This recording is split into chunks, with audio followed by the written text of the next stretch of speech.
Historias del Narco. Es un canal informativo y de entretenimiento. Aunque es común ver personas armadas para la recreación del contenido, no promovemos ni aprobamos ningún acto ilícito o de violencia, y de verdad deseamos que todas las personas que viven en zonas de conflicto pronto puedan vivir en paz. Eran las 2 de la madrugada del martes 23 de junio del 2015. Las sombras del narcotráfico se cernían sobre el tranquilo fraccionamiento privado de la colonia Altamira, en Zapopan, Jalisco. Un convoy de camionetas blindadas se deslizaba sigilosamente por las calles, como fantasmas del inframundo.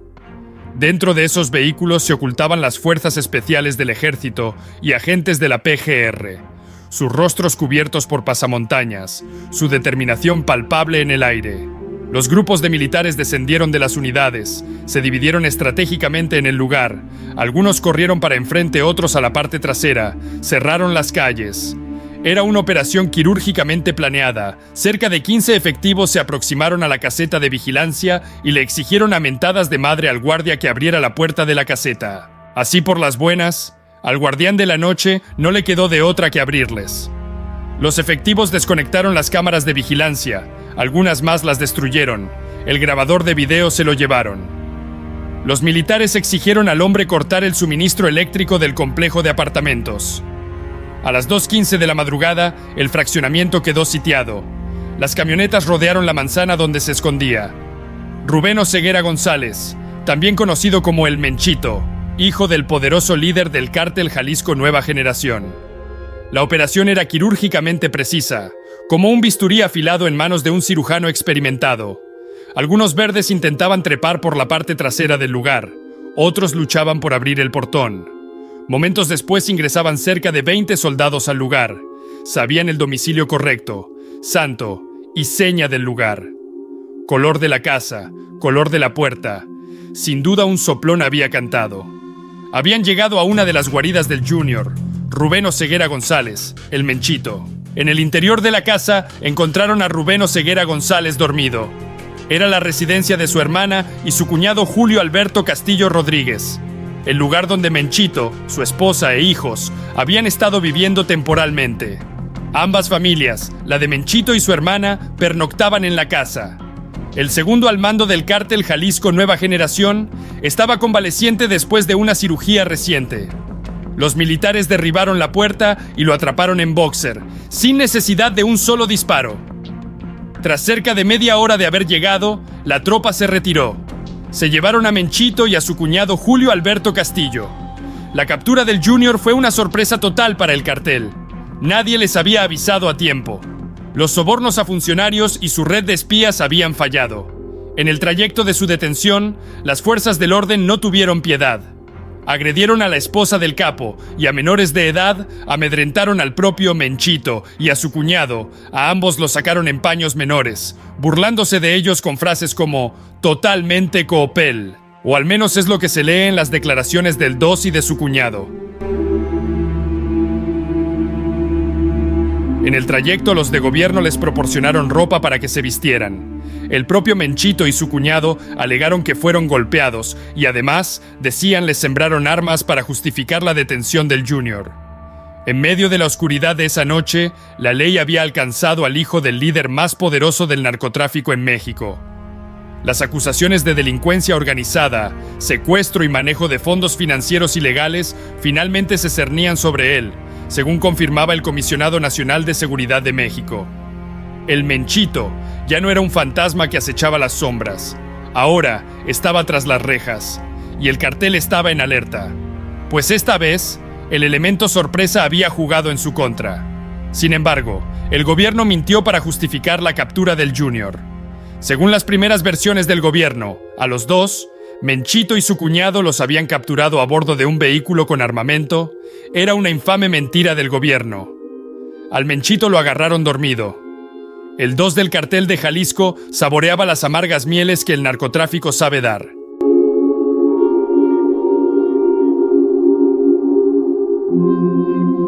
Su captura enfureció al número 1 del cartel de Jalisco, desatando una lucha desesperada por su liberación. Buscaron padrinos en el gobierno, tejieron una red de influencias, pero sus esfuerzos fueron en vano. Un sombrío destino se vislumbraba a través de la ventana de oportunidades cerradas. Del otro lado de la frontera, los americanos hilaban un caso sólido contra Oseguera González, alias El Menchito. Testigos dispuestos a quebrar el silencio, escuchas telefónicas que revelaban las artimañas del líder de una nueva generación de narcotraficantes, y evidencia tras evidencia se acumulaba en su contra. El Departamento de Justicia lo señalaba como el 2 del cartel de Jalisco, que operaba detrás de una vasta operación de producción y distribución de drogas en Estados Unidos. Lo acusaban de ser líder de una nueva generación de jóvenes del cartel de Jalisco. Tenía bajo su mando a decenas de personas que le ayudaban en la producción y distribución de narcóticos en Estados Unidos, según el Departamento de Justicia. Quienes estaban dispuestos a echar de cabeza a El Menchito fueron operadores del cartel de Jalisco, que trabajaron con él. Pero aquellos que estaban dispuestos a desvelar los secretos del cartel de Jalisco, los ex socios que habían compartido sus oscuros caminos, corrían peligro. Juan José Pérez Vargas, alias El Piolín, líder del cartel en Tijuana y hombre de confianza de El Menchito, trabajaba codo a codo con Alfredo Galindo Salazar, alias Tucán. El Piolín fue detenido en 2017 y los Jaliscos tenían miedo que fuera un posible testigo clave en contra del hijo del Mencho. A Pérez Vargas, los americanos lo tenían en la bendita y a la vez maldita lista negra para extraditarlo. Tenía mucha información que contar, si es que decidía cantar en contra del Menchito. Sin embargo, en mayo de 2019, poco antes de la inminente extradición de El Menchito, Pérez Vargas apareció sin vida en la prisión de Puente Grande, silenciado para siempre. Su destino final, enfrentar a una corte estadounidense, nunca se materializó. Temían que sus revelaciones hundieran al hijo del Mencho.